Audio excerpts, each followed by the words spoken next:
Good afternoon, and welcome to the 2020 Virtual African American Caregivers Forum, Legacy of Love. My name is Karen Winston. I identify as African American, and my pronouns are she and her. I am a planner with Aging and Disability Services and your MC for today's program. If you're joining us online, live or on YouTube, we invite you to explore the closed captioning options by clicking the gear under the video and selecting one of 7 languages: Arabic, Chinese, English, French, Russian, Spanish, or Swahili. I would like to open with acknowledging that we are on the traditional land of the first people of Seattle, the Duwamish people, past and present. We honor with love and gratitude the land itself and honor the Duwamish tribe's strength and resilience. Next, we will play a recording of the Black National Anthem. Please note we will play all the verses, and please join me in song.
Thank you.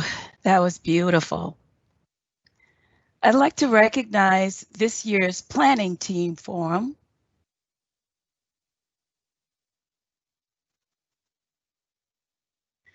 Margaret Bodie, Tony Crutchfield, Jillian Marshall, Wyvonne Ray, and Sharon Sobers-Outlaw. Thank you so much, team. I'd like to also recognize the virtual tech support team assisting in the background today. They are my colleagues, Lenny Orlov, Sariga Santosh, Irene Stewart, and Andrea Yip. Thank you all so much.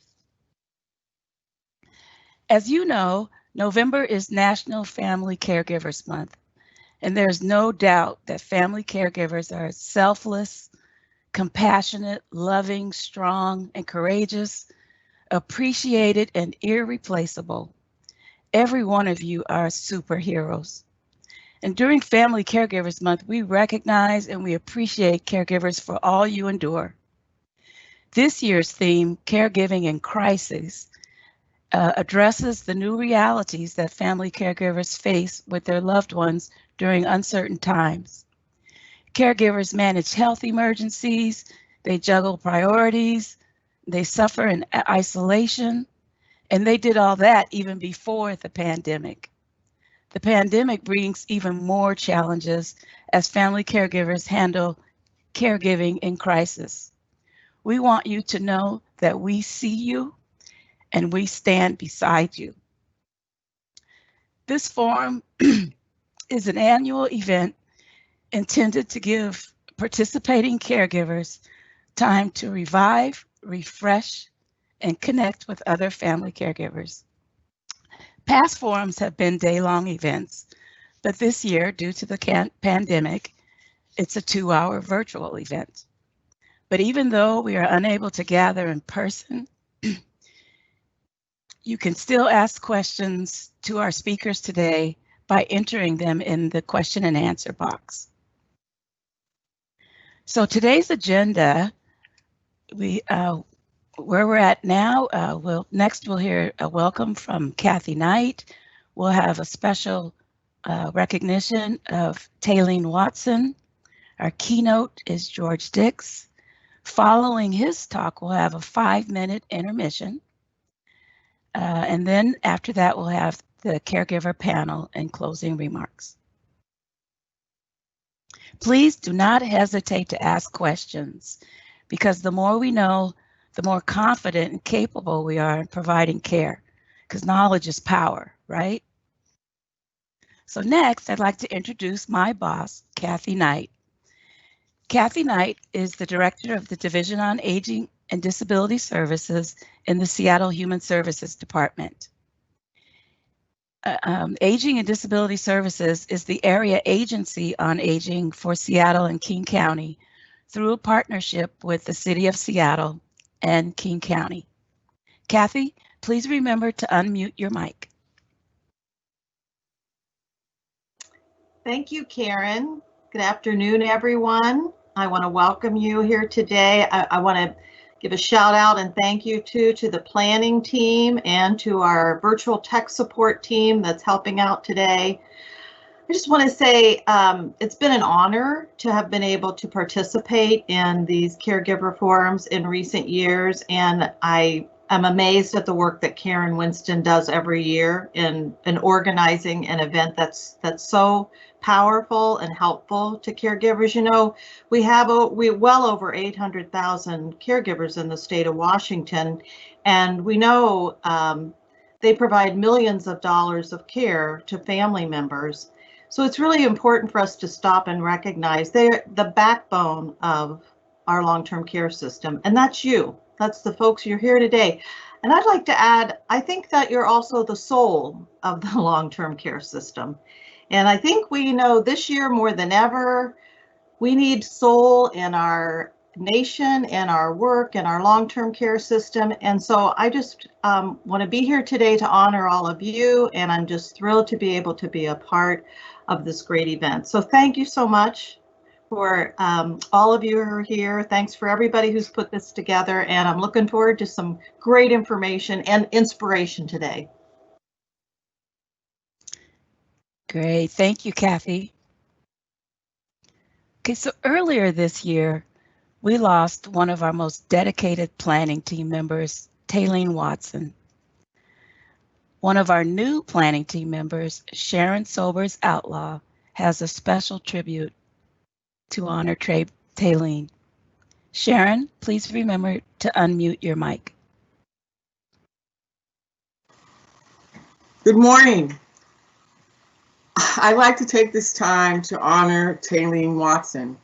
She is a prior planning team member and also a panelist in this particular forum. Taylene was born in Louisiana and she received her master's degree in Michigan. She moved to Seattle and became a supervisor at the Veterans Administration. She had 180 employees underneath her and she was quite a trailblazer. She was the gentle giant. She was a phenomenal woman. She was amazing. She was the executive director of the National Association of Social Workers, and she was the woman that was on the ground floor. She was everywhere. And I don't know how many of you, but she's always been at this function and she's signing people in. She was always on the ground floor. She believed in the whole body approach in dealing with health. So she felt that we had to treat the whole body, the whole spirit, in order to make things work for our community. So I'd like to take this moment of silence for Taylene Watson, who we lost this year. And I wish that I had gotten to know her better. But I know that the time that I did have was a treasure. So please let us take a moment of silence. Thank you.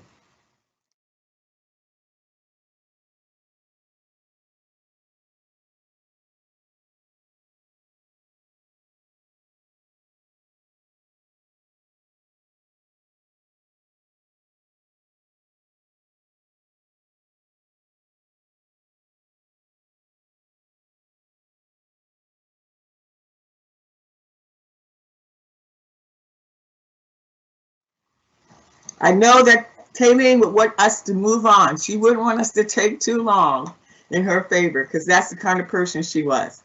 So thank you. Thank you. That was beautiful, Sharon.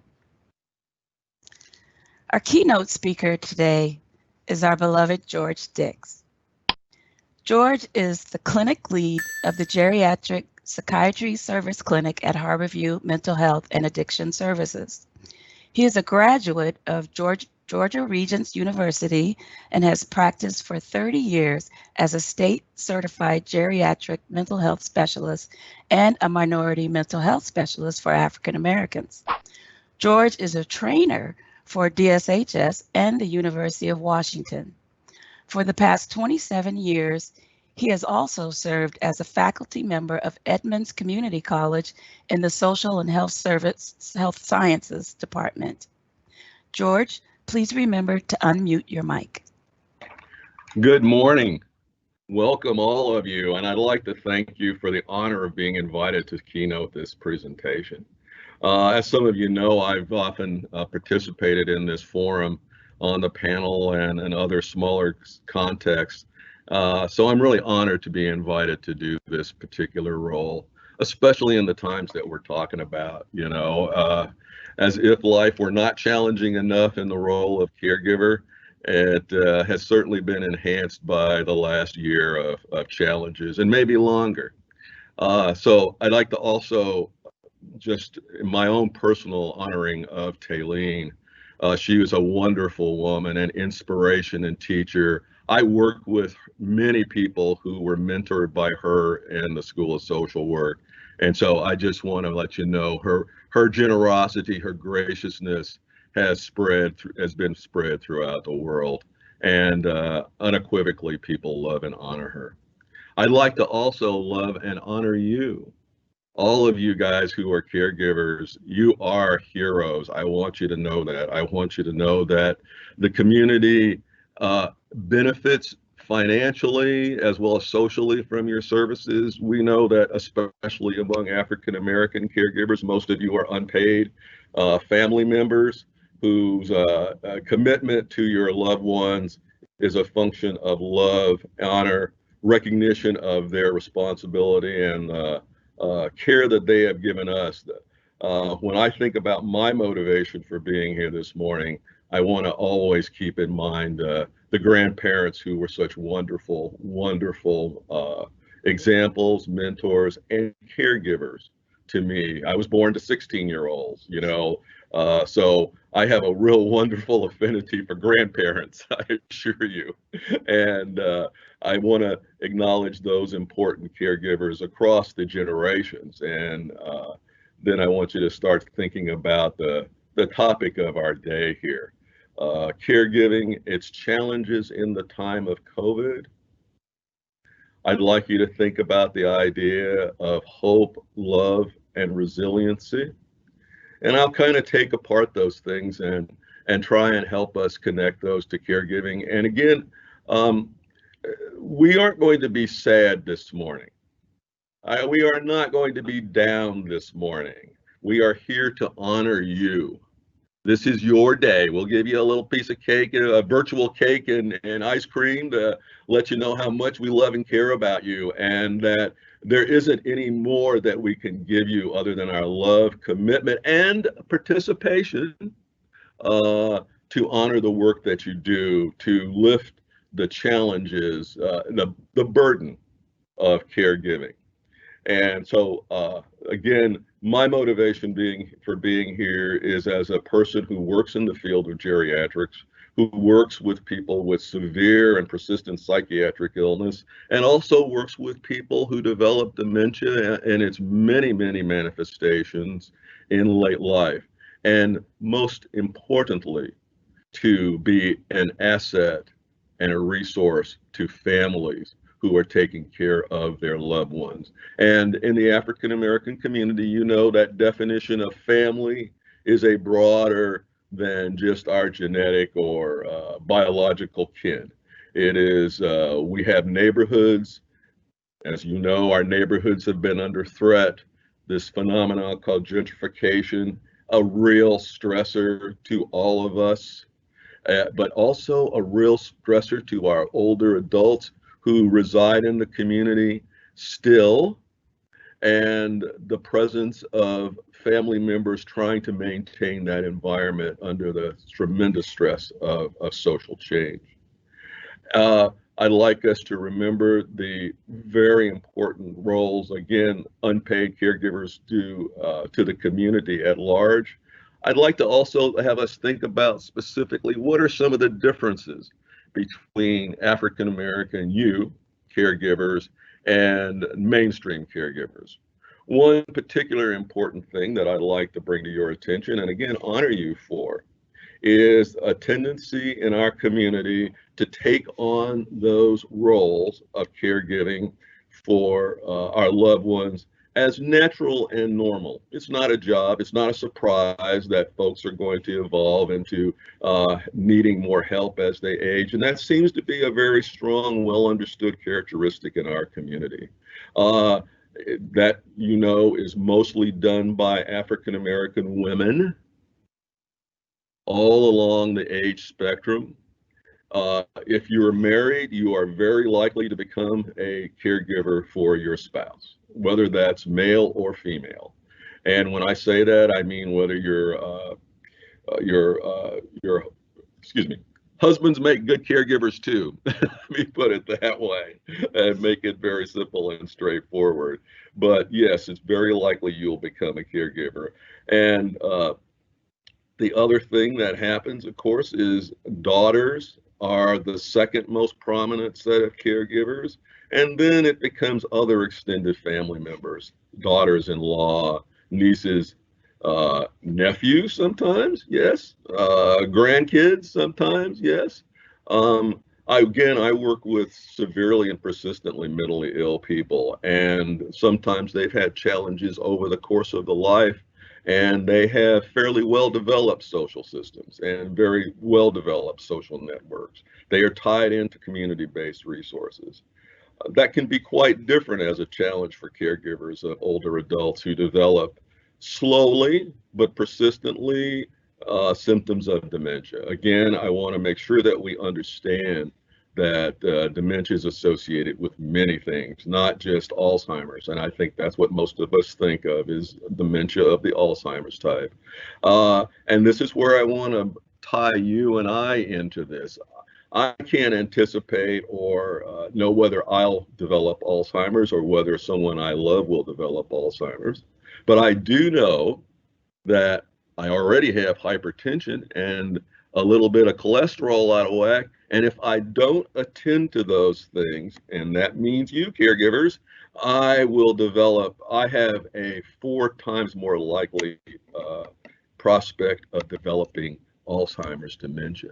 So I want you to remember that it's not some magic thing that happens. Alzheimer's is a disease. It is not normal aging.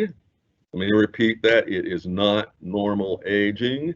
It is more than memory loss.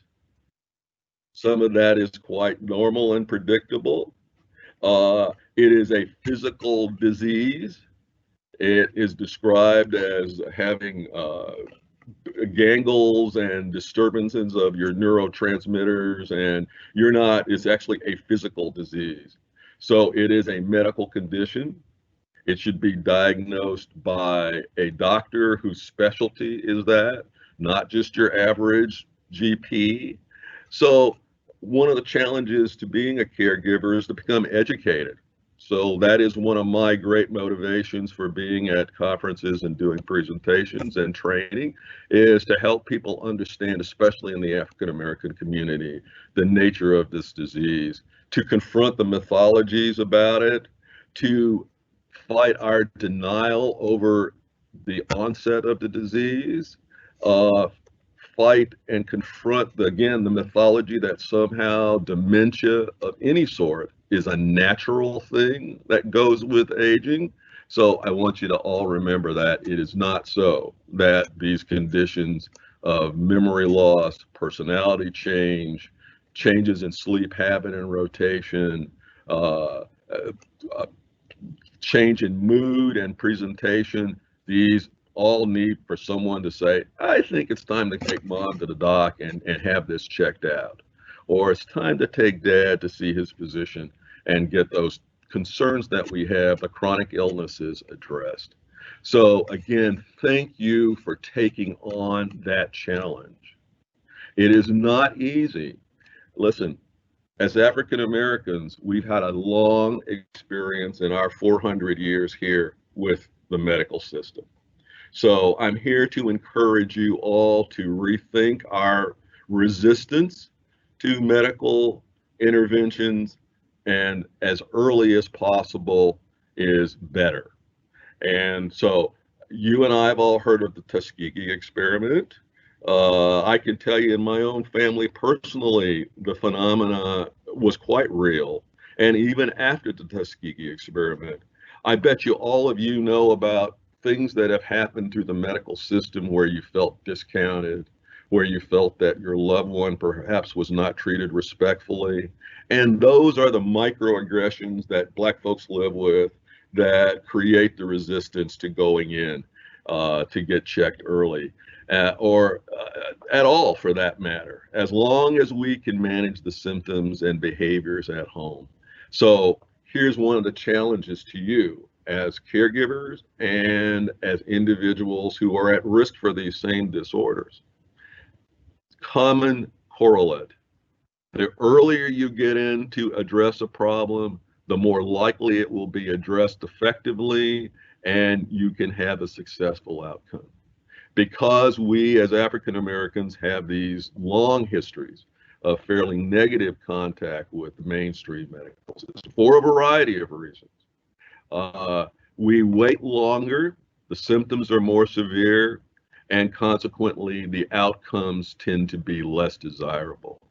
So we have to confront that stuff in ourselves. This is our growth and development as individuals. As you and I struggle to have full participation in this society, as that beautiful anthem so wonderfully articulates, and again, the video that associated with it, the challenges that African Americans have endured and successfully managed over 400 years. And I want us to remember that at the challenges we have today, they are no greater than the ones that our ancestors have overcome. And so I want us to be really clear in our own minds that we are strong people, that we are intelligent, educated, articulate people, that we are capable of not only caring for our loved ones, not only being full participants in society, but I want us to have a full life. So again, one of my motivations for participating in these forums is to remind us through this history that we've had of the challenges that we've had, how great overcomers we have been. Not only overcomers, but in the struggles we've had, we have found joy, great artistry, political power, and a sense of well-being and triumph. As someone pointed out to me the other day, a conversation we were having here at Harborview, I grew up with the thesis that I had to be better than the guy sitting next to me if they were Caucasian. I always knew that as a child and as growing up, that we needed to demonstrate our own competency, and we needed to excel, and in fact, exhibit competency above our peers in order to even get the same kind of job, to have access to the same kind of resources. So I know you guys are all super caregivers. I know that you have taken on this burden, not as a burden, but as an act of love. So let me address that. Okay, so this talk is entitled Hope, Love, and Resiliency in the Time of COVID. So first of all, what is love? Oh, love is a funny word, you know. I looked it up again today, and it reminded me that it's about this feeling that people have, this feeling of affection or affinity, and that endears us to each other. Hey, that is true. That is absolutely critical. Yeah, you think about the things that Granny did. I think about my grandparents all the time, my aunts and uncles all the time. They are with me in everything that I do. I honor them with my life. And it was because they saw a greater potential in me. And they had dreams for me. And I love that I have lived to try to fulfill those dreams, because one of those dreams was me becoming a full person. And I've tried to give that back in my role as a caregiver over the years, whether that was for my dad as he declined from cancer, my grandmother as she moved into Alzheimer's disease. I have a 6-year-old nephew who's been such a powerful part of my life in the last year and a half, and it's been an honor to care for him. So another characteristic of African American caregivers that may be different from their European American counterparts is you're not only caring for the person, the senior, the person with this challenging behavior and disability, but you're probably caring for other people. You're probably caring for younger people. You're probably caring for your peers. By that, I mean your spouse, maybe your siblings. This is a normal part of African American life. It's a part of many sub-ethnic communities in a way that is not so for our mainstream European American counterparts. Take a look out there. You see assisted living facilities growing like mushrooms out there on the landscape, but they're not really where Black folks end up. You see adult family homes. We've created thousands of those in the last few years. And that too is not where African Americans are housed who have dementia primarily. They are primarily living with family members.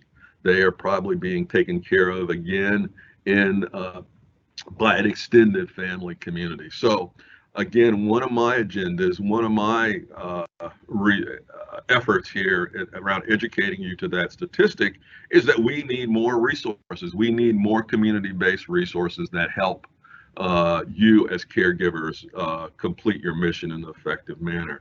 So again, when I think about hopefulness, Harvard Review just got a major proposition passed, and in that funding will be resources around geriatrics. We're actively trying to create more geriatricians out there. Again, as I want to say, you need to go to those resources. There's more opportunities to educate you through, again, associations like the Alzheimer's Association. Please go to the internet, the Mayo Clinic, etc. There are many resources, and we need to learn about those things. And then, again, I talked about love. I'll tell you a little story. So for me, love is more than that feeling that we have. Love is a verb. Verb meaning it is something that you do. It's a behavior. It's a behavior. So I'll tell you a little story. I've worked with, again, seriously and persistently mentally ill people for 30 plus years.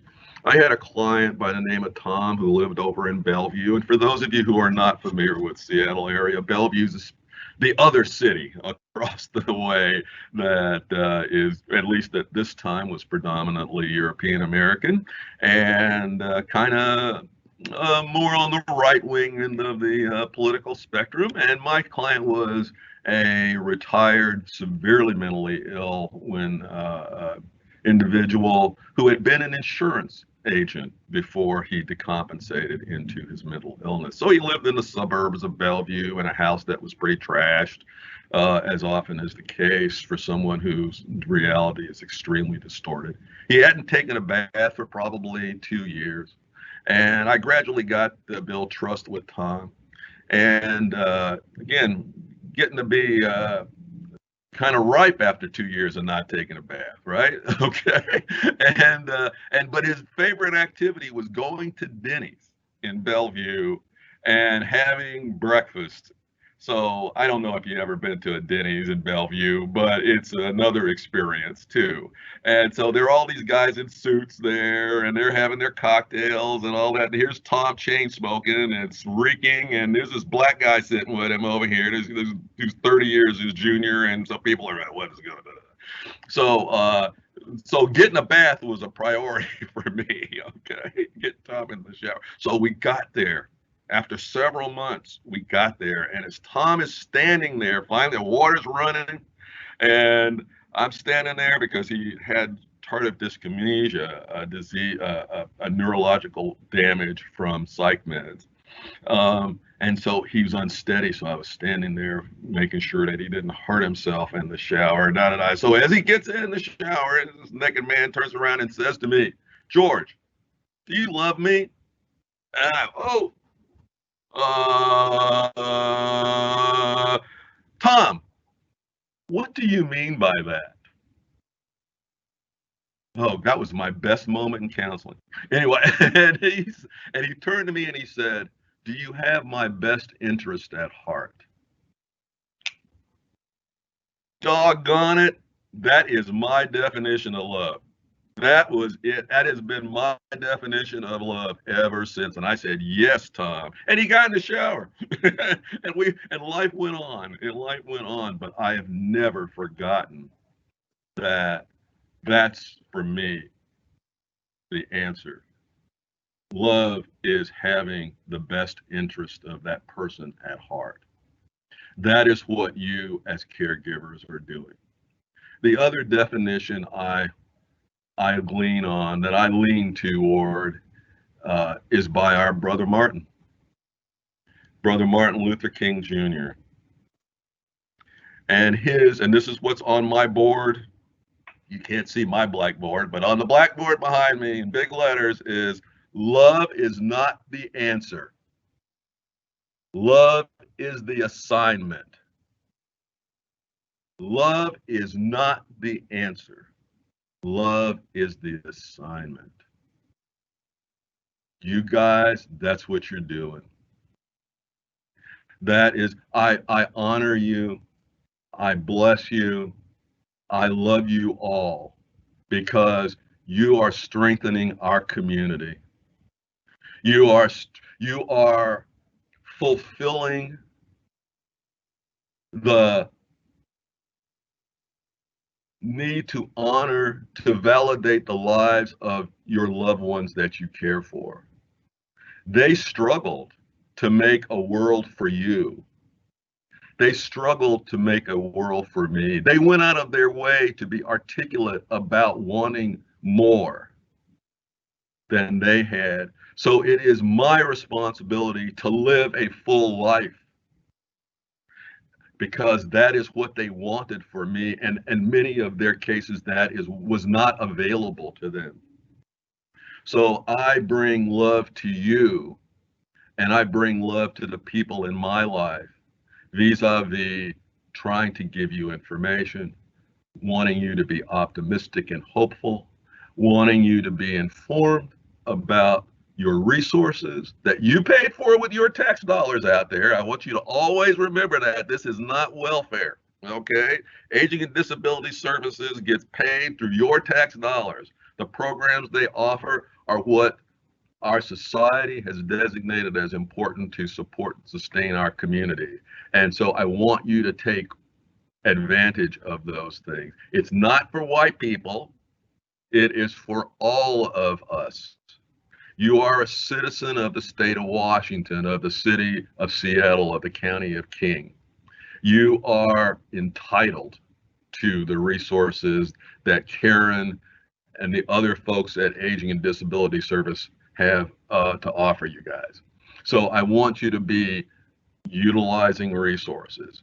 You know, the other thing about caregiving is, and this is especially true again in our community, this tendency to be self-sacrificing, and that's wonderful. One thing that I've discovered in my life in the last couple of years is that I have a really hard time asking for help. I have a really, really, really hard time asking for help.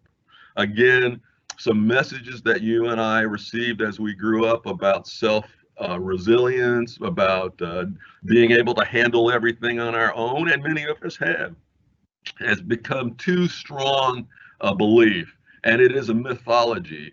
When I had that 6-year-old in my life, I realized, my goodness, I could not do this by myself. I had a whole team of people that supported that guy and me, and created a much healthier set of interactions, a broad range of interactions. Well, your loved one, your mom, your dad, your sister, those folks weren't living in the basement before they came down with this disease. They were part of a community, likely part of a church or the central area or Southeast Senior Center. In my family, we play cards every weekend, and people belong to sororities and fraternities. They had a lot of people in their lives. They had a network of different kinds of relationships, different kinds of people, so that the many facets of ourselves could find expression. That is one of the challenges of caregiving, is now there's so few people. Now it may not be clear about what mom or dad likes or appeals to them or understands even. And so it's really important that we continue as caregivers, one, to try and integrate them as much as possible into that wider world, but you need to have a life. So we've all been on airplanes, at least most of us, I'll believe we have. And the first thing they say up front when the stewardess is doing their thing is, if we lose oxygen and the masks drop down, put yours on first.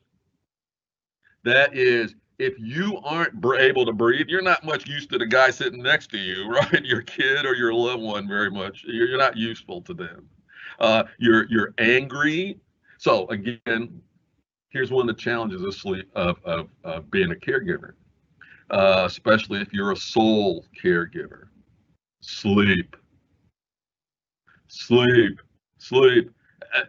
Again, having attended to that 6-year-old for the last year and a half, you know, every time I hear, I didn't sleep like I used to sleep. I half slept, you know.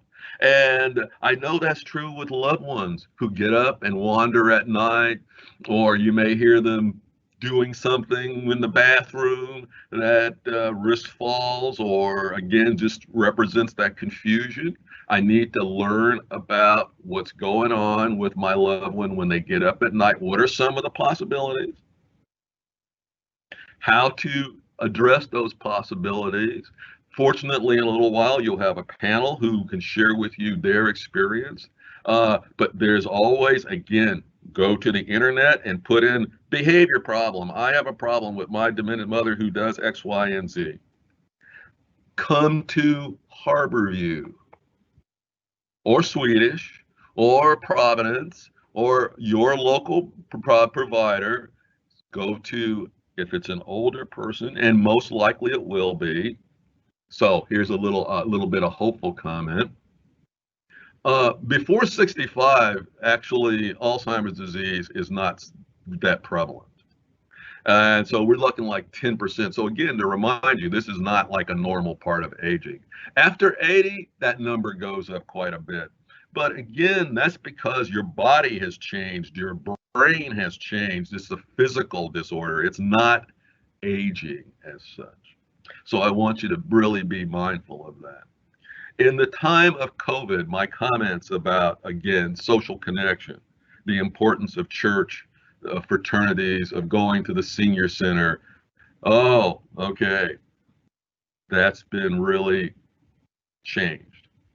Those opportunities are much less. That is a real challenge. And again, when I say that, it's a challenge for you as caregivers to find respite. It's harder now to bring people in from the outside because of the nature of the quarantine. I mentioned the power of sleep and sleep deprivation, which makes you angry, irritable, unresourceful, short-tempered with your loved ones, say things that you don't want. Well, other things develop as well. Again, with COVID, this phenomena of social isolation. That is, for me, and I suspect for most of you, that is one of the greatest burdens right now that we all bear, is the profound limitation that we have to access casual resources, and more importantly, the recreational things that we did to sort of reinflate our own balloons and restore our own strength, our own interest. Again, get some sleep. Eat well, go out and have a little fun. And the reason I'm saying that is those aren't just some activities. These are ways of changing your brain chemistry.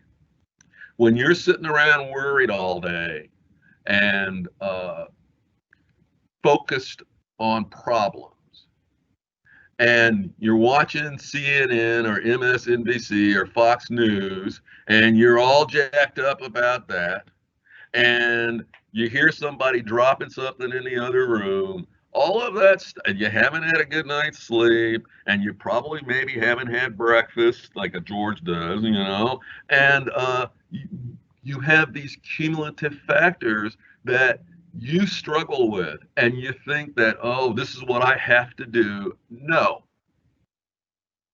Stop. Take care of yourself.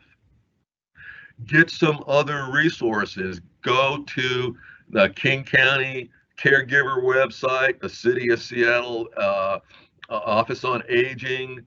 Get some information about caregiver support. Think about your family. If they can't come and sit with mom, maybe they can go grab the groceries that you need. If they can't come sit with mom in the middle of the night, maybe you can arrange another time. Be creative. That's the challenge of caregiving. That's right. And as you'll find out, you're not the only person doing this. Find your friends. You've got, and this is really important, I think, with the Alzheimer's Association, with your church community, with Lenny's aging workshop that they have online on Thursday mornings, where you get a lot of information. with the old friends coffee hour again online. There are a myriad of resources out there that allow you and your loved one to focus away from the problems, to sort of norm company again. And these things are available to you. Much of it is free. A lot of it, again, because of the economic situation of African Americans in general, and particularly older African Americans, they are Medicaid will fund those services. So that's the resiliency. It is so important that you take care of yourselves and go for a walk every day. Don't let yourself slip into the medical, social, and psychological conditions that may contribute to you developing a dependent-based dementia.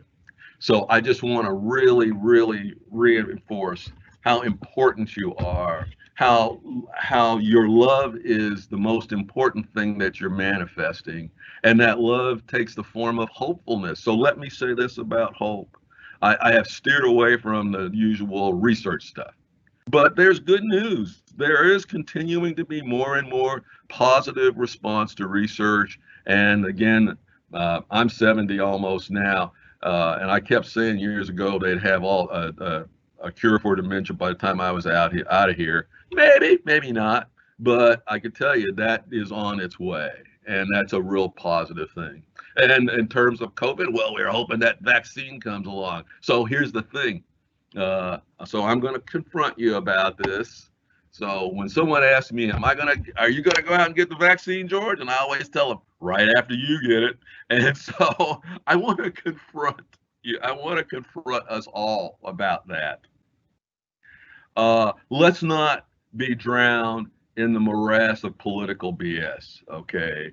Scientists who put this stuff together are scientists. They have integrity. They're going to take it. They're going to give it to their grandkids. One of the problems in our community is we have not been included in a positive way in research. So there's a lot of negative stuff out there that we've been included in. But yeah,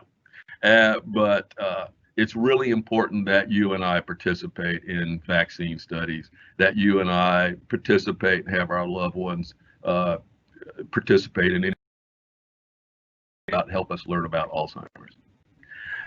You guys are wonderful people. I love you. I honor you. I'm among you. And this little portion of the presentation is over, but I want to thank you all for your attention today.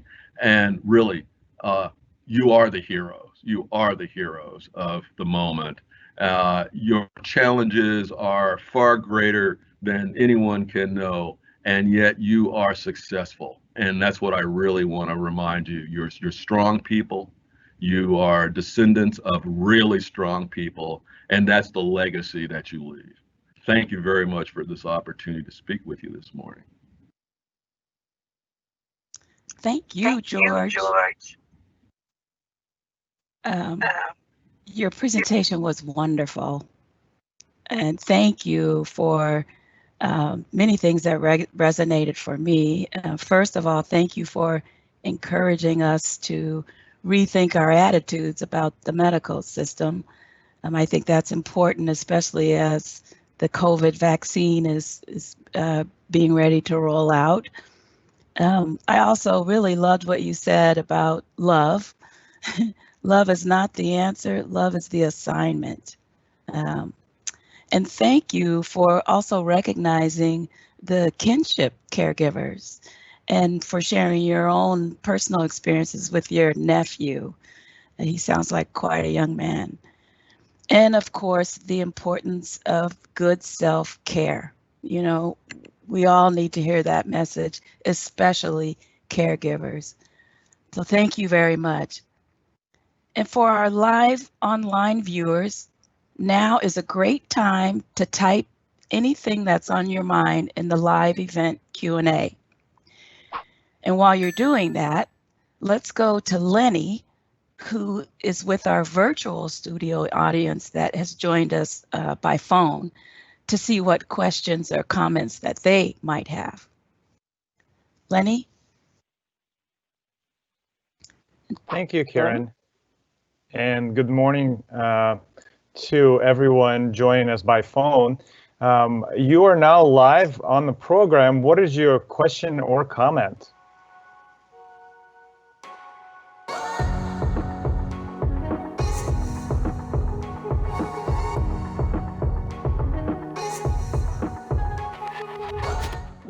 Good morning. My name's Desiree, and I would like for George to give us a little more information on his own personal experiences beyond just his 6-year-old nephew. I mean, sometimes hearing for someone who also, I wouldn't use the word suffered, but can connect with us. Are there any other experiences that you think would be helpful to this audience? Thank you so much for your question. Back to you, George, and remember to unmute your microphone, please.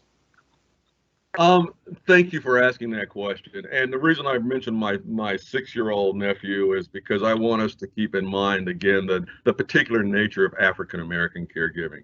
But yes, in fact, as I said, I did caregiving with my dad as he declined from lung cancer as opposed to dementia, but I watched him develop those symptoms. The other thing is, I actually work with this population every day in a professional capacity. So actually, I have a lot of people on my caseload who exhibit symptoms of dementia and all along the spectrum. So again, when I say spectrum, what I mean is early onset that may develop slowly and may not turn into a very serious case of dementia. Again, folks who have had a stroke. Many folks with strokes have developed something called vascular dementia because part of their brain has been damaged, and it presents in a way very different than Alzheimer's, or what we call progressive degenerative dementia of the Alzheimer's type.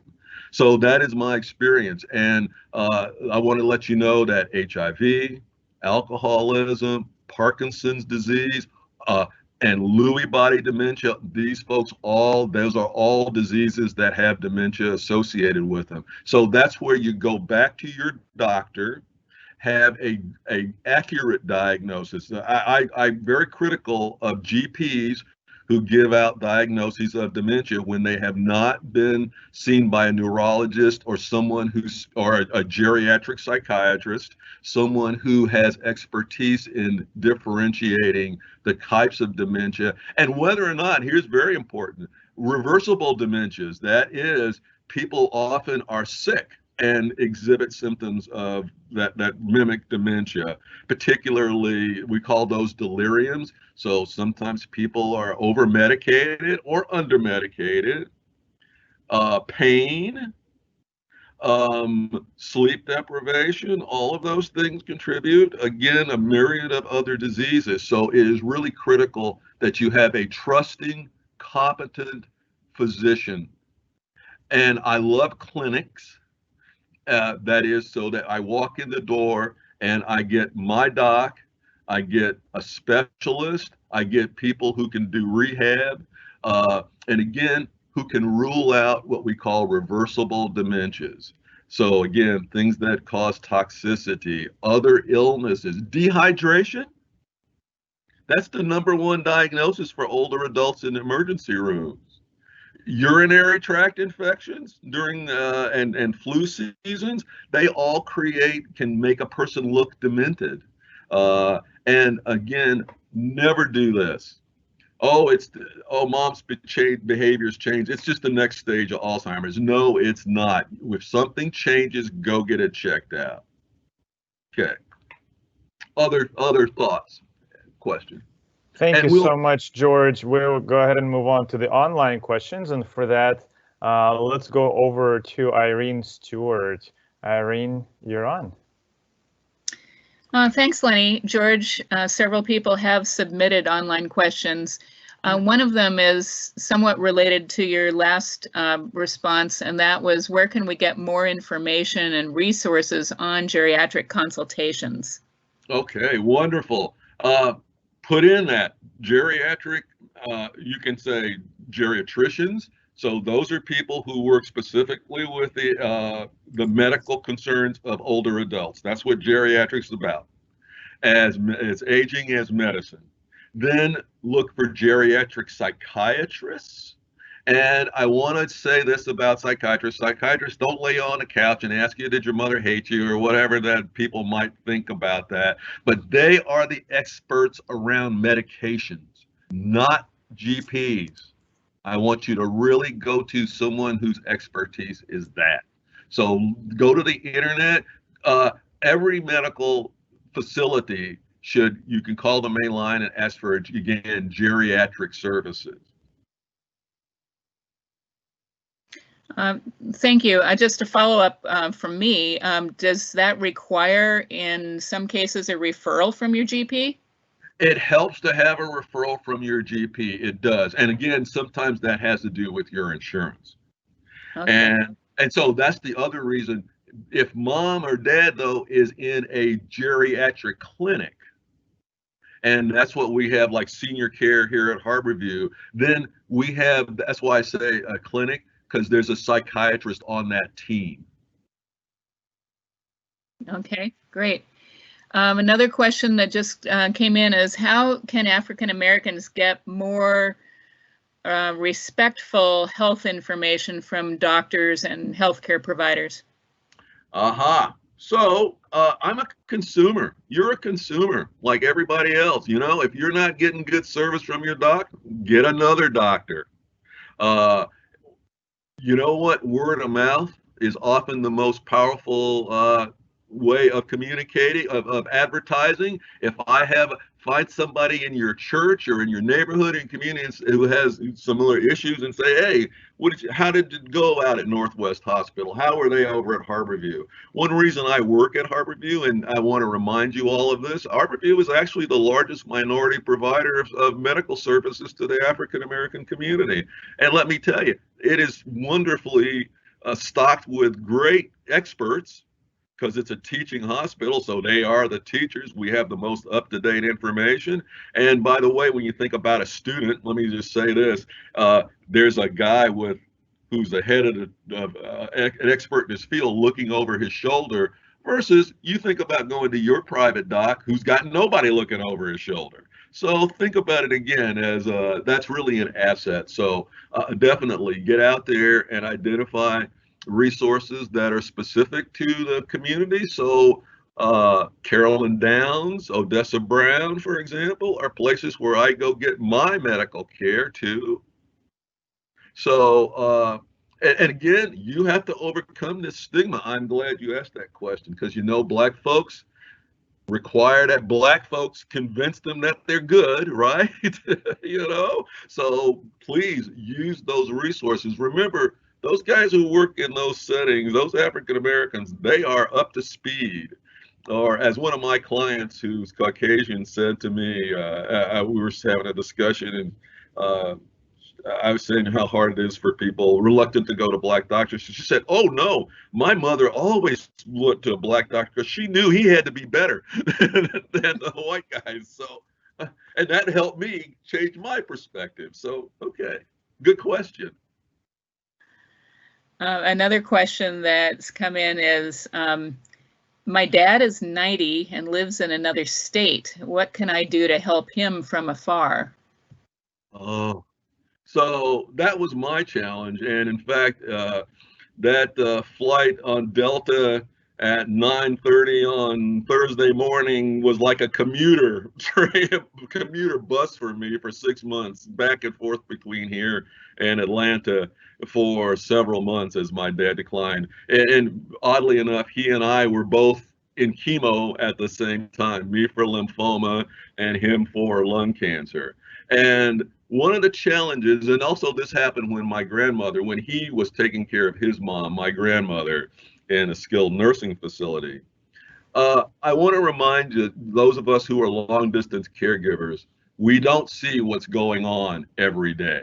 And our loved one who's there has having all the ups and downs, and they're getting the sleep deprivation, and they are dealing with situations in their lives and others. So when I came back, though, when I would go back, I have this, I'll just call it the long distance caregiver syndrome. Like, what's been going on? Why are things so different? How's he declined? What's happened? Da da da da. No, you sit down.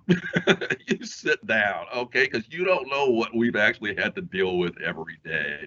So, as a long distance caregiver, I tried to figure out what could I do over the phone that helped them. Could I talk to people, because I knew, and I'm relatively expert about geriatrics and care associated with older adults. So I could call the nursing home social worker and ask questions about the care conference, or my brother or my dad's concern, and he wasn't bringing it up. How does this get done? Because I knew about the system. So that's what I could do, is learn about that. When I could go home, I could say, hey, you guys take a break. Okay, you need to take a break, go do something. And that's another thing that I, as a long distance caregiver, but I really want you not to criticize the family that is there. Offer them help. George, thank you so much. I've really appreciated all of your presentation and answers to those questions. There are several more, but we'll wait. I think they may come up in the next panel, and they will be posted with some links to responses in the live event Q&A later on. So thank you very much, and I want to turn this back now to Karen Winston. Thank you. Thank you, Irene and Lenny, and especially to you, George. It's always an honor, and we always get so much from your words of wisdom. So I really appreciate you taking time to be with us today. So we are now at the point of our program where we'll have a little bit of a break so we can prepare for the next part, which is our caregiver panel. And during the intermission, enjoy the music, and I encourage you to get a paper and pencil and jot down some of the caregiver resources that will play during the intermission. And we will be back at 6 minutes after 1.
Welcome back to the second half of our program.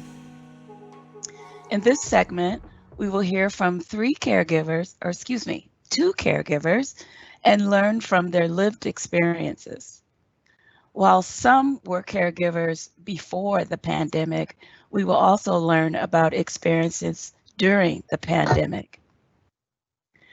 Our panel moderator is Wyvonne Ray. Wyvonne is a registered nurse consultant and case manager who recently retired from the City of Seattle Aging and Disability Services after working there for over 18 years. In that role, Wyvonne worked personally and professionally with clients and their families who suffered with dementia and other chronic illnesses. Wyvonne, please remember to unmute your mic. Good afternoon, everyone. It is a pleasure for me to introduce to you today our caregiver panel. Linda Green, the Executive Director of the Southeast Seattle Senior Center, is unable to join us today due to an episode of vertigo. Hoping she's feeling better real soon. Our first panelist today is Minister Shirley Perry-Poston. Minister Poston has been a member of the Tabernacle Missionary Baptist Church since 1985. Also an associate minister, chair, and coordinator for the Senior Care Support and Outreach Ministry since 2010. She continues to be a participant and leader in many other organizations in her church. Minister Shirley graduated from the University of Alabama in Birmingham, where she received certification as a medical technologist and a BS degree in natural science and mathematics. She is presently on medical disability from an on-the-job injury during her profession as a medical technologist. Minister Shirley became a primary advocate and care provider in October 2017 for her former sister-in-law, Miss Ruby. They have known each other for about 30 years, and Miss Ruby was diagnosed with mild to moderate stage vascular dementia over 5 years ago.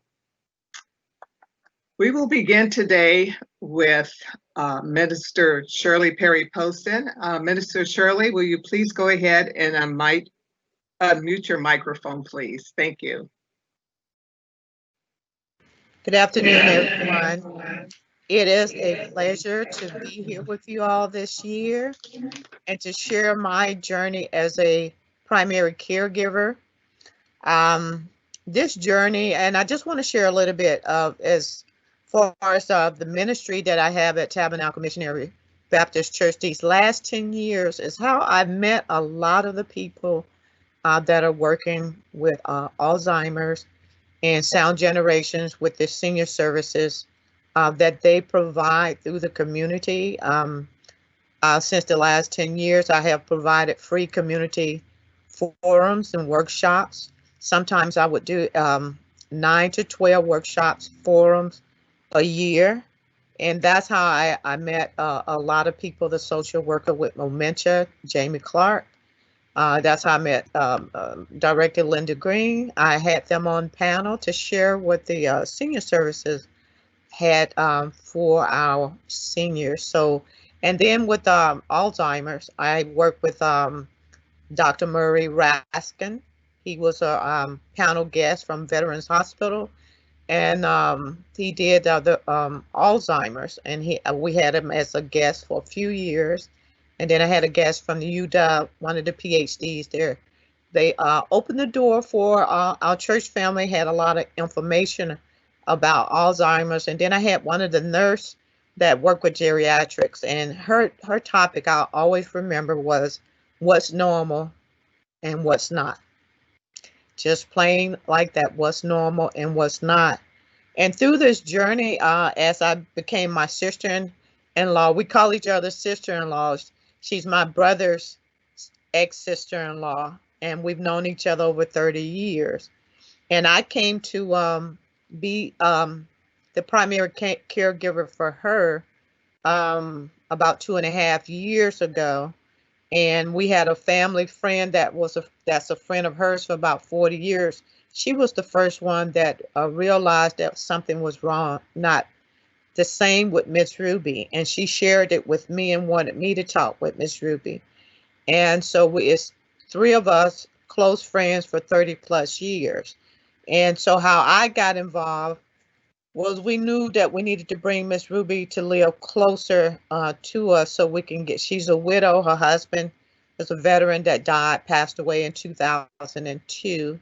And that's when I started trying to get involved and helping her with little different things. So it's just that we had that connection as sisters and sisters in Christ.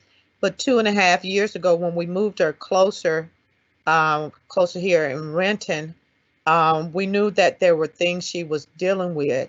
So I began to, when the one friend left on vacation, she did not set aside someone or choose someone to help Miss Ruby while she was gone.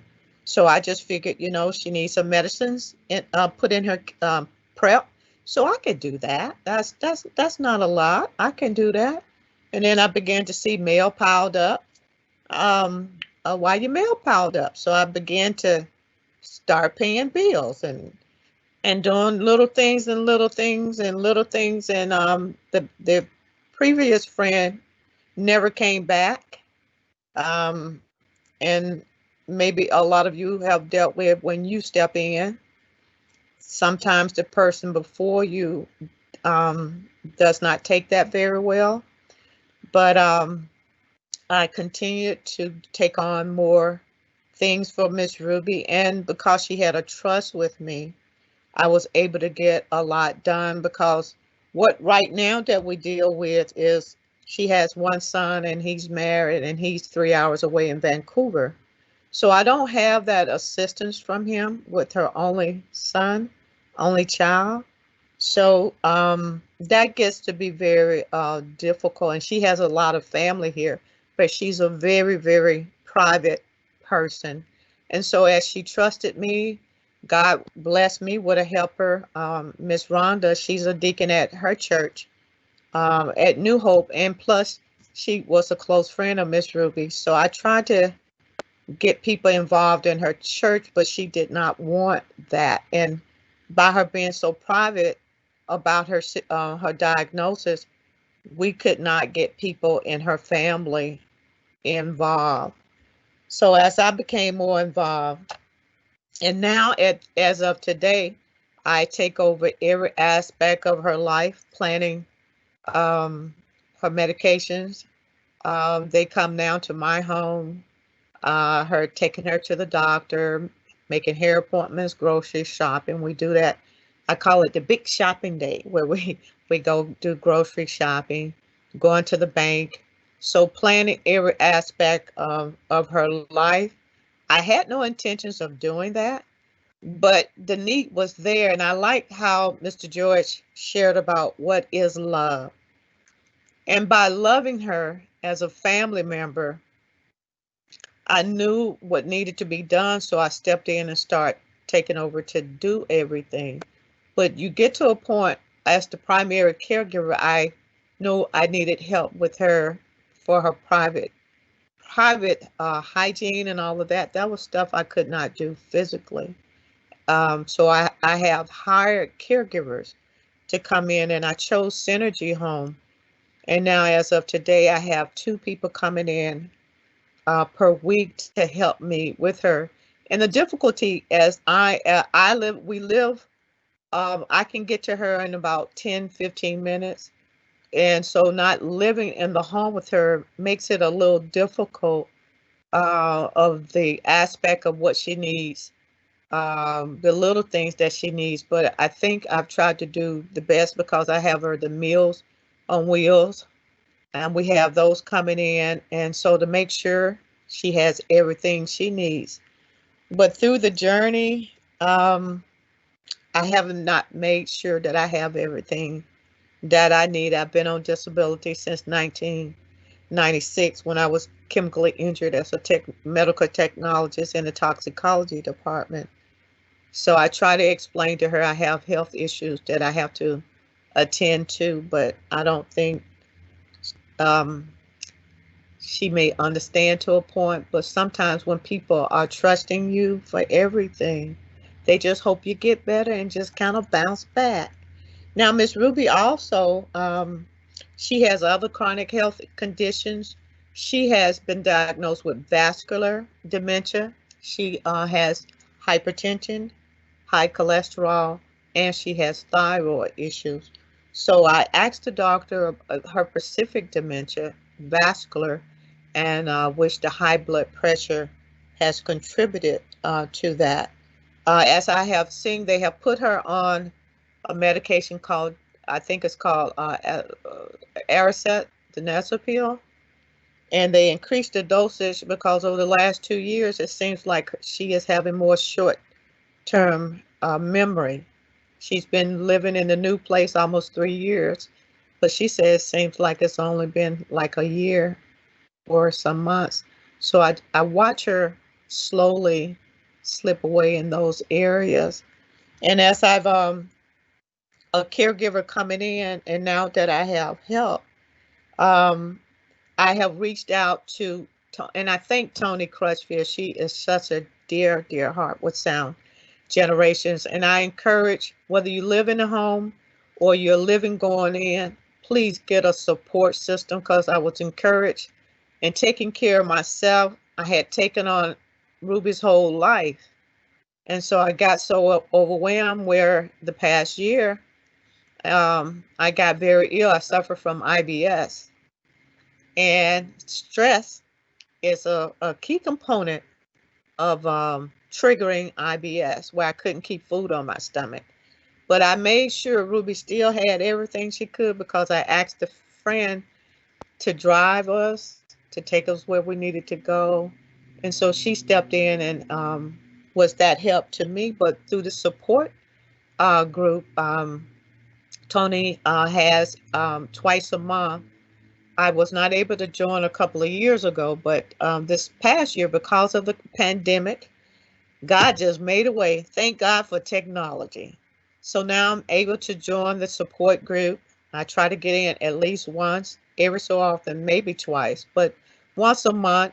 And also last year, I took advantage of the counseling support services that they have. And that way, I could talk one-on-one with her.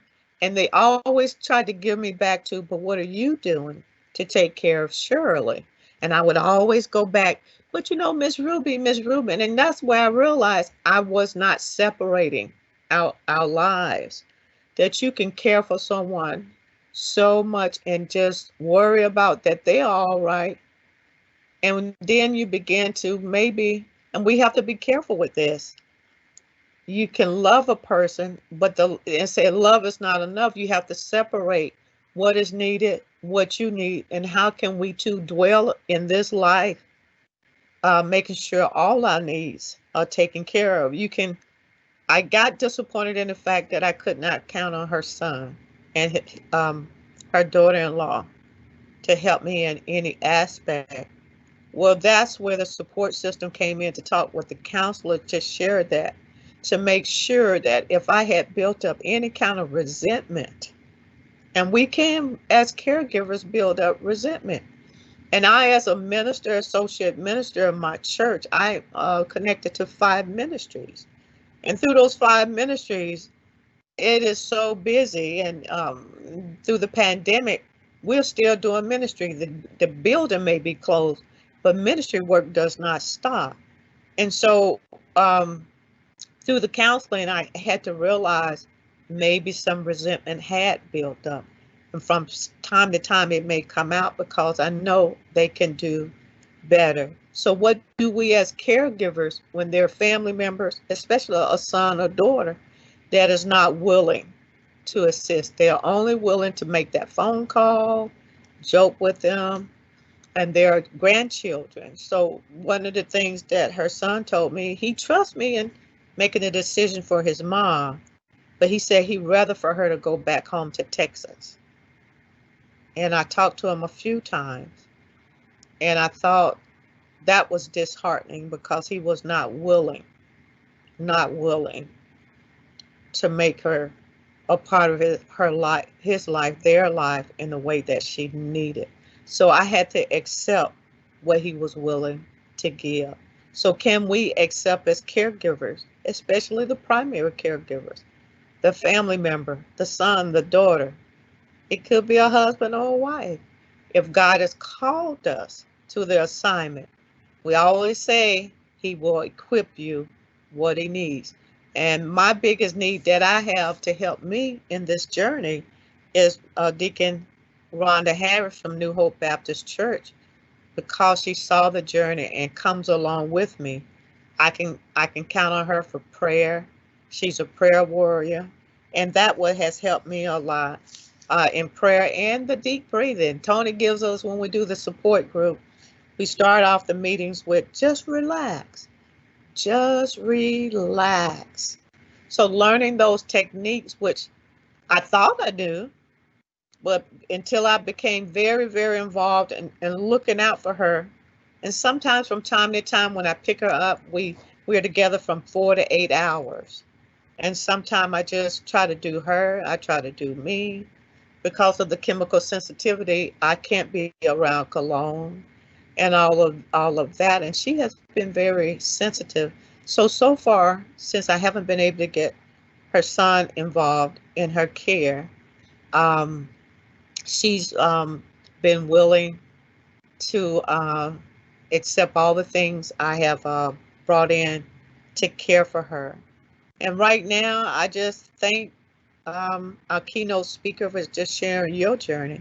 I thank you all for this, Is There a Balm in Gilead? Because we as African Americans, we do have a problem with the medical community with research. Because of what has happened in the past. As I try to get Ruby, I would like for her to see a counselor herself because she said, no, Shirley, you can be my counselor. And I said, that's the problem. I'm everything to you. And I have to pull back for my sanity because it's very, very overwhelming. And so as I think of, as I told you, some of the self-care practices, taking the deep breathing. Prayer is my first choice.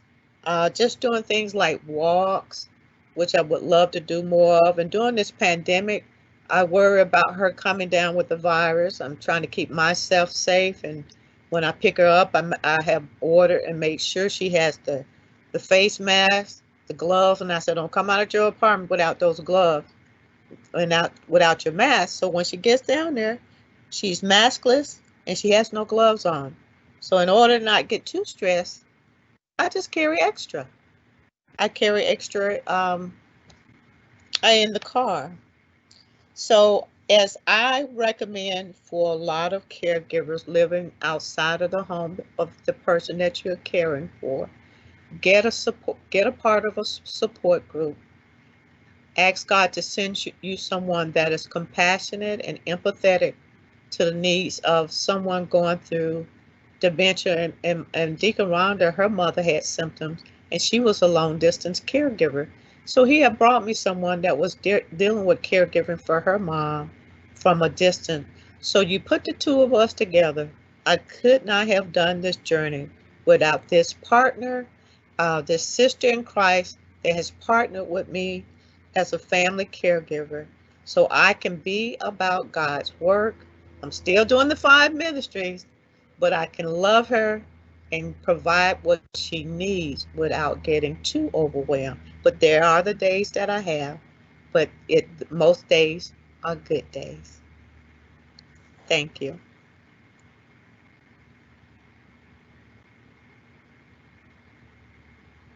Thank you, Minister Poston. Our second panelist today is Mr. Charles Williams. Mr. Williams retired early as a manager from Costco in 1999 to provide care for his mother, who had a stroke in 1996. The stroke affected her short-term memory and eventually her motor skills. Mr. Williams' mother passed away in 2017. Charles graduated from the University of Washington with a bachelor's degree in business administration and with a concentration in marketing and sales. Currently, he is an active member of the Boeing Employees Flying Association and a student pilot who enjoys flying the Cessna 182 airplane. He is passionate about helping others who have experienced or are experiencing the challenges that come with being a caregiver. Mr. Williams is happily married to Mary Elizabeth, and together they are wedding coordinators and members of the New Beginnings Christian Fellowship Church. I will now turn it over to Mr. Williams. Charles, if you'll please go ahead and unmute your mic and begin, please. Thank you very much. Love all the things that I've heard, particularly from George Dix, Sister Shirley. I do thank you all for that. It is very encouraging. Once again, I was caregiver for my mother for 21 years, 19 years by myself alone. I'm the only child. The onset of this began, of course, in 1996. My father was alive. Me as a manager working at Costco, I had early morning shifts. Then sometimes I wouldn't get off until 3, maybe 4 in the afternoon, come home, relieve my father from taking care of my mother after the stroke. The stroke was the initial onset of a lot of things, but she had vascular dementia, which was caused by vascular disease, the stroke, and everything else that predicated that as well. She also was taking care of another lady from her church, trying to prevent her from having a stroke, but neglecting her own self. And that's what happened one morning. She went to assist her and didn't get enough sleep. And when she finally came home from the emergency from taking care of her, she ended up having to get up early because we had an out-of-town relative that came in early that morning. So she woke up to entertain that person as well. And next thing I know, throughout the course of a day, that day for sure, the stroke was beginning to progress, and I caught it and rushed her to the hospital at that time, all of which she was beginning not to know her name, stuttering, and she was going through the process of the stroke as I was checking her into emergency. So they caught it, but the stroke set on the top of her brain, which then later on persisted, and it took her about, it took her about 1.5 years before she started to gain her personality back, wanting to eat.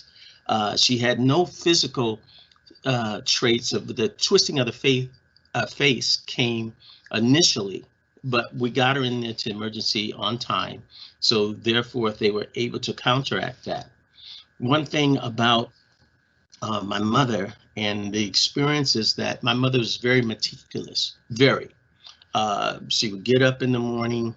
My father passed during this time as well, which was sad, but she was a little slow in understanding what was really taking place. And it was a sad moment for me because I was the only child. I am a male. There was nobody helping me, no sisters, no brothers, a host of relatives, cousins, at that time, nephews, but there was no one, absolutely no one, Sister Poston, that helped me as far as that. I had a cousin in Oregon who would invite me down and we stayed with her, but everything I did, I learned as I began to progress with this dementia. Over the years, after that first year, maybe 1.5 years, I began to see some of the signs of her forgetting just a little bit. And it was very subtle. It didn't come on at a rush, not noticeably then. It just started just coming on at different times. Like I said, she was very meticulous in where she placed her hearing aids every morning or every evening before she went to bed, taking a bath, and her breakfast in the morning was bacon and eggs and toast and coffee in the morning. She would get up, fix her breakfast, watch television, or go in the front room or dining room. And of course, she would pray over her food, meticulous every morning about this. And we didn't have a quote unquote a den. So sometimes when I came home, I had to study or do anything. I had to do it on the dining room table. That bothered her, of course, but that's the only place I had to study in a small house. After that, some of the challenges I began to find out after that, bathing. I found out all of a sudden my mother didn't want to take a bath. Being the only child, you know, I had to try to encourage her. Being a male, had to try to encourage her. And finally, it just got to the point where I just had to take over. Said, Mother, you're going to get a bath. No, she didn't want that. And she was very resistant in that. By that time, I had already had a back surgery, or two, matter of fact. And so it was very difficult sometimes with her. But eventually, I had to beg her to tell her there's nobody here. There's nobody to help me with you. And I love you. And I had to go to that. At one point in our time, my mother did get sick. It was after I had a surgery, hip surgery, hip replacement. I came home from the hospital. That same night, she got very, very ill. She was not responsive in a lot of things of communicating. The way I looked at her, the way she looked, it was very difficult. We then called 911. They took her to the hospital. In the hospital, she was diagnosed with C. diff, which is a bacterial disease. And it caused major problems. It's very contagious. And by me having just coming out of the hospital with a hip surgery, open wound still, we had to be particularly careful. But the doctor had diagnosed her with that. And one of the doctors at that time had mentioned all the time that he had gone through, it was actually two doctors, that he had gone through med school. He had never came across a episode of C. diff. And I had to ask him what was it, what caused it, etc., and some of the stages. And he informed us that for elderly people, particularly women, men get it too, because I do know one gentleman that did get it. Elderly women, or women in general, if they have a tendency not to wipe themselves correctly, you know, wiping forward, it gets into their vagina, etc. And it causes this bacteria. This bacteria then grows. It also predicates or expedite dementia in another form, very dangerous. And after that, we went to several episodes again of dealing with her forgetting. Times and times again, I would tell her to do something and she said, okay. And then the next thing I know, she wasn't following it. And then I began to be more and more aware of her habits. Like George said, wondering. I did get ADT. I could afford that. So I got ADT in the home. And a couple of times I slept downstairs. She slept upstairs. She would walk around the house. And one day she tried to leave and the alarm went off, scared me to death. But this was some of the things that were going on. Taking care of her was, it was a challenge, but I love my mom. And there was no way in the world I was going to put her in a nursing home. But she ended up, prior to that, getting C. diff, she ended up having an amputation. That within itself was a very stressful situation because in the hospital for weeks, she had to get a PICC line put in her neck, and it caused, you know, what she understood. She was very aware of everything. This was before C. diff. She was very conscious, very aware of everything that was going on. I had to then, I was told misinformation. This was misinformation from the medical field, that I had to put her in a nursing facility. She had already had a PICC line. She could have come home with me and we could have had a nurse because of the insurance that she had to come and do the blood fusion or whatever in the home. but I was told that she had to go to a nursing home. I put my mother in a nursing home at that time, and putting her in the nursing home was a mistake. The more and more I would leave out of there each and every day. I'm 8 in the morning to 8:30 at night until they told us we had to leave. She was fine. I come back the next morning. She was getting more and more lucid.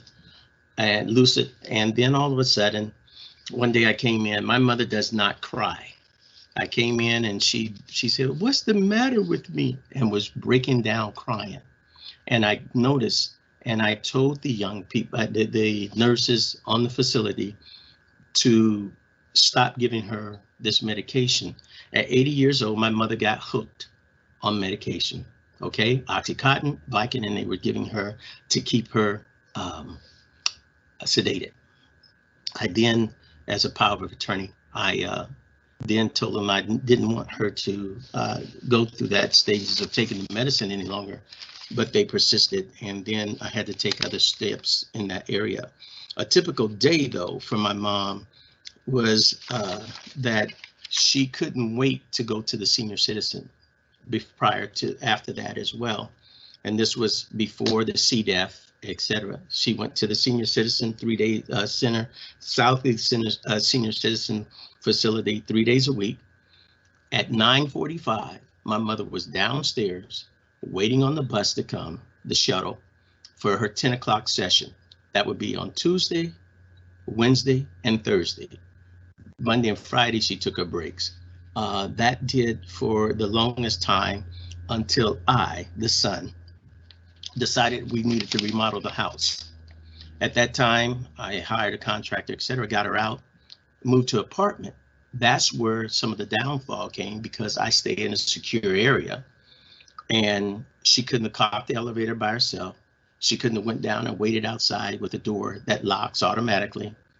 And so her habits changed because of me, where I stayed, what I was trying to do. And I noticed that.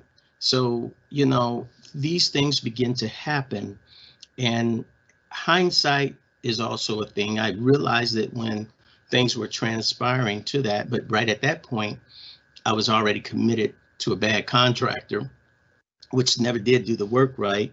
And we were out of the home into another facility that she was not aware of. One of the things that I do want to mention is that it is very important that you all think about, when you're caring for a person, you have to use all your senses, the 5 senses that we're given. You have to use speech. You have to understand what it is they're saying, note what they're doing, how they're saying it. Smell when they go to the bathroom, or if they're around you, that smell that George said about the gentleman that was pretty ripe. Sight, you got to look at them, you got to observe them on what they do and how they do it, because it's more than getting paid to do a job. But when it's your loved one or somebody you really care for, your soul is intertwined with them, and it's very difficult. So you have to be aware by sight. What are they doing? Touch. Are they touching everything? Are they experiencing? And the taste is another thing. Food, are they eating their food, or are they just chewing it and spitting it out? All of these things are something important as a caregiver that I think a lot of caregivers who get paid for it don't realize, because it's a paid thing. For us who have loved ones and people who we care about, we care. We care. It's not a job, it's a ministry.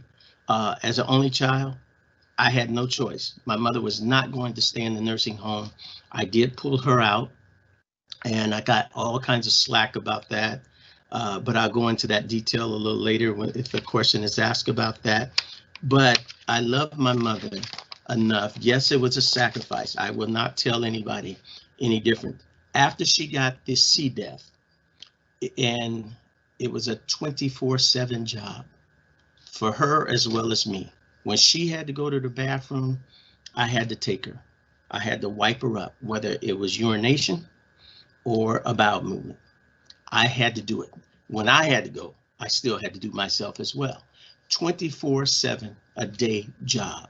And it is not for the faint at heart. I'll tell anybody to this day who has that problem. It's just what George has said. where's the love? You know, where is the love? Because the sacrifice I had to make was social. The sacrifices I made sometimes was physical because I could not do a lot. But I did take out the time to go to a walk when she was at the senior citizen care, running in between times to try to run to the store. Sometimes I took her out with me to happy hour so I wouldn't have to cook. You know, it was easy for me to take her and we just enjoyed happy hour. She loved going out. The simplest things that I did was I took my mother to Costco, Winkles, where they were open late at night, because if my mother started that thing about wandering around, the best thing I could do was go to Winkles, shop late at night, let her push the cart, look for things, talk to her. And she experienced that.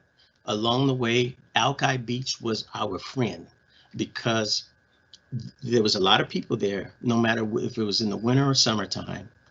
There was benches every 15 feet or so. I could sit down, talk with her, but it brought back her memory when my father was alive and they lived in Florida, and when he was overseas and she lived in Florida. She remembered all of that. She remembered when I was a child, but you ask her something within an hour or two, she would forget. But it brought her to life in talking, and then it kept her motivated by walking. That's why I cared about the Southeast Senior Citizen, because they had chair exercises at first, before Linda got there as well, long before. They used to walk around the Stewart Park Cove there, and they had a nurse on staff, etc. But I know things changed. But at this point in my life, I realized that my job, and not a job, but my love for my mom was first and foremost. I got a lot of slack from other people, what I should or shouldn't do, but none of them came over to help me, okay? Even the women at the church. They did come and pick her up for church or for a function of the church. But my mother did talk to me, sir. She said, why don't anybody come and sit down and talk to me? As a son and trying to stay positive, I said, Mom, sometimes people are busy. But I know, and most of you know, they didn't have that. They just had the form. And I understood that, but my mother's gone now, and now I can speak about it. People mean well, and churches mean well, and you do have to have a support group. Tony Crutchfield is who I met at the Southeast Senior Citizen, because I started noticing when my mother would come home, she would be rushing upstairs. And before she could get upstairs, I have a chairlift in my home installed. But before she could get upstairs or out of that chair good, she would urinate on herself. And I didn't understand it. So I started popping in at the senior citizen, whereas she used to go to the bathroom on her own. She would be there all day and never use the bathroom. So that's when I started saying you have to be observant. You have to watch them. You have to see what they're doing on a daily basis. You can't send them off. And this is where I would end my conversations there. Thank you very much.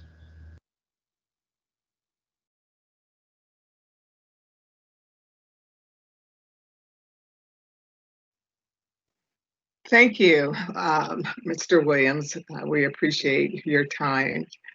Now, before we start the Q&A, let's invite George back in case there are any questions for him as a caregiver too. Also, for our live online viewers, now is a great time to type anything that's on your mind in the live event Q&A. In the meantime, let's go to Lenny, who is with our virtual studio audience that joined us by phone to see what questions or comments they may have. Thank you so much, Wyvonne. Let's go ahead and get that those phone lines open. All right.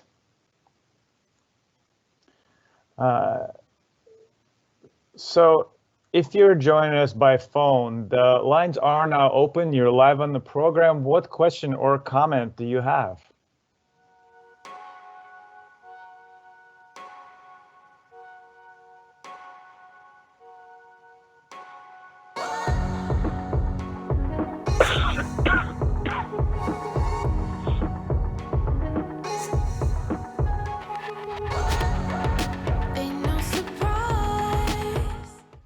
All right, not hearing any. Thank you so much for joining us on the phone today. We're going to go ahead and turn it over to Andrea Yip for some of the questions that have now come through online.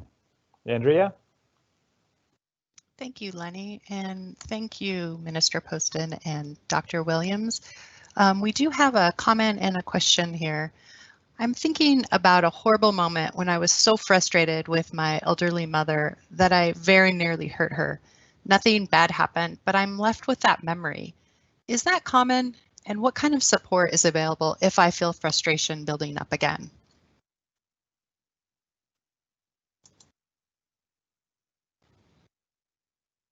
So I'll respond to that.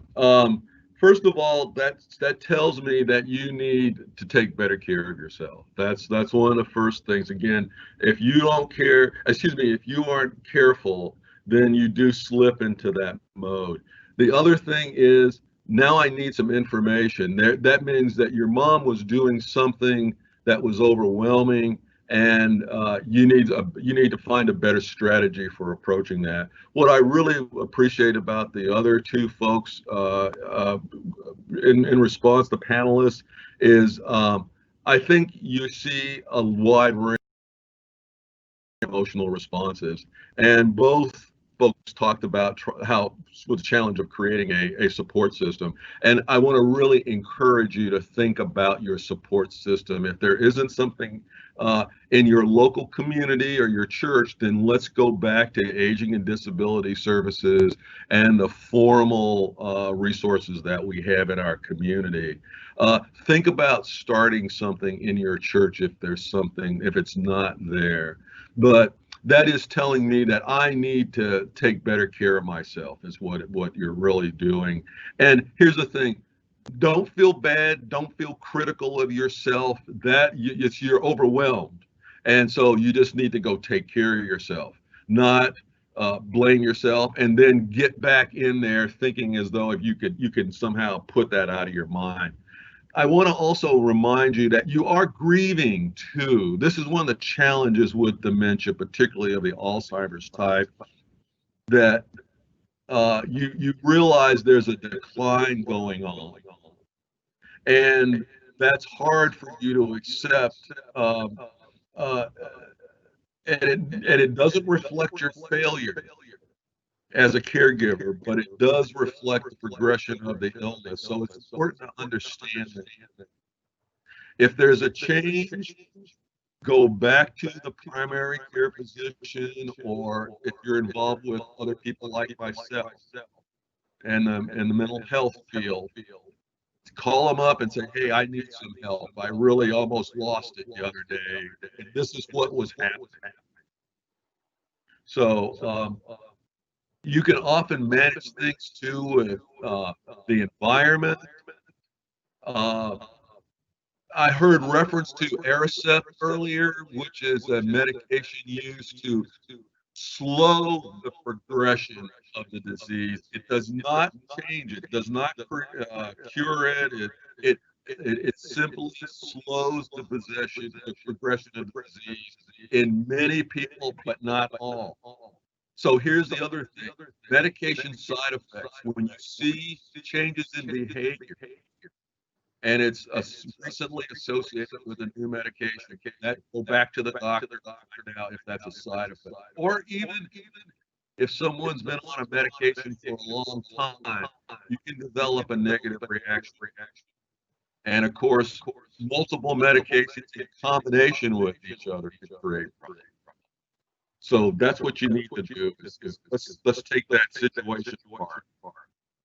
Let me give you a simple model. When I do issues in nursing homes, behavioral issues in nursing homes, we say, describe the behavior that you're concerned about. So wandering, be an example. What was happening before that person started wandering? So were they overhearing conversations at the nursing station? Are they hungry or thirsty? Are they afraid? Someone needs to analyze, assess what's going on. And then what is the consequence after that behavior manifests itself? So do I, as a caregiver, get upset and say, "Oh, Mom, don't you remember this?" No, you can't do that. Please remember that people with dementia are sensitive to your emotional presentation. This thing right here conveys a lot of information to people non-verbally. And I want to remind you that most communication is, in fact, non-verbal. Or that tone of voice thing. All of it, again, suggests we need more help of perhaps different sorts. But that's your team. Keep a list of your team members so that you can resource that and not just feel always at the loose ends, and again, that you have to do it all by yourself. I hope that makes some sense.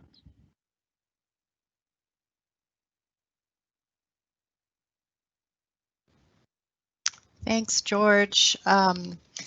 Looks like there are some questions about how do you request your caregiver support services. We heard from Minister Poston and Mr. Williams about using services at some senior centers and other places. I'm just wondering if the panel members have any more comments on how they access services and what kind of services they did access. Yes, myself, because I needed help with Miss Ruby with personal hygiene. And as was said, we're seeing a lot of dementia patients that they don't like bathing. Or they may be doing something, but it's not like they used to, but they don't recognize it.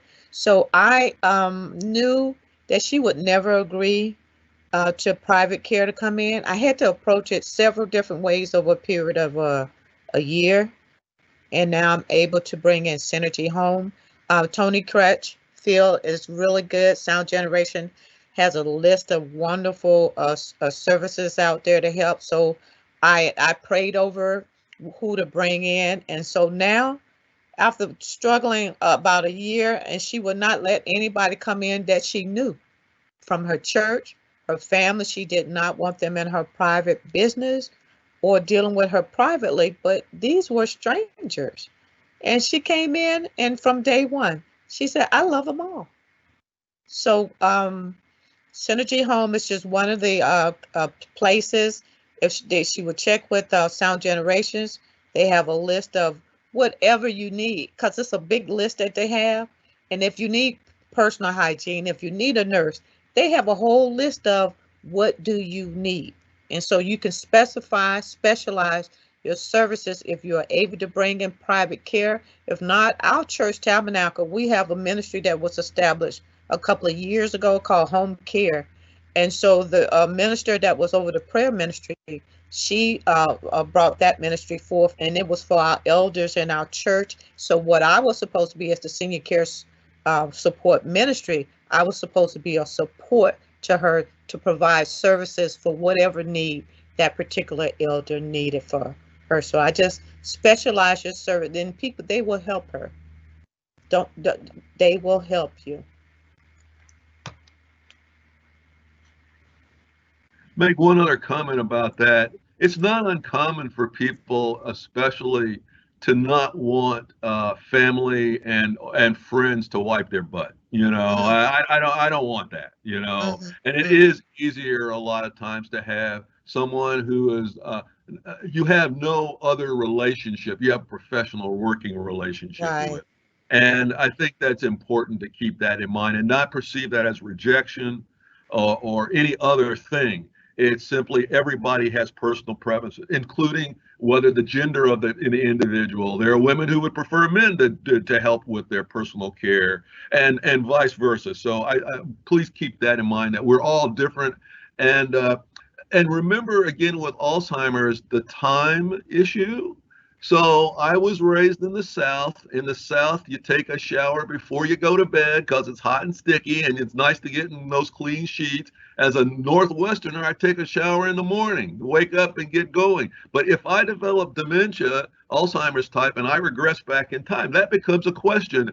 That is, what's natural, and that's what you want to do, is use people's habits that are intact. So that's an important idea.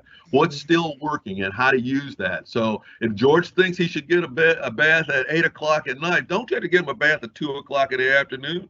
You're going to get a fight. It doesn't make any sense. So just keep that kind of thing in mind. That's good. That's good. Thank you so much to the panel and to George. We are done with the questions, so back to you, Wyvonne. Well, thank you again, panelists and George, for your heartfelt stories today and sharing them with us. And we'll go ahead and turn it back to Karen now.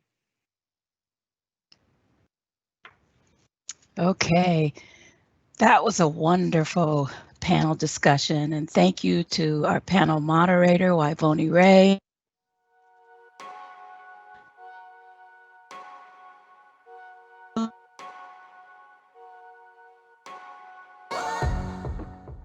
Experiences about your caregiver journeys with us. It's extremely powerful, and I believe there were a lot of takeaways out there for our listening audience. So thank you again.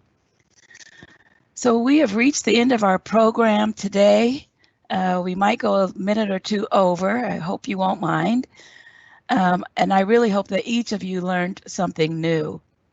I want to express some heartfelt gratitude, first of all, to our sponsors, the Seattle Human Services Department, Aging and Disability Services, the Age Friendly Seattle, Catholic Community Services, the University of Washington Tacoma campus, Sound Generations, and Southeast Seattle Senior Center. Thank you very much. And again, thank you to George for that inspiring keynote address, to Wyvonne for being a wonderful moderator, to our panelists, to my amazing community planning team, and a very special thank you to my colleagues for providing the tech support today. Lastly, the planning committee would really like to hear your feedback about today's event. So please take a minute and complete the evaluation before you leave. There should be a link in the Q&A box now. You can follow the link.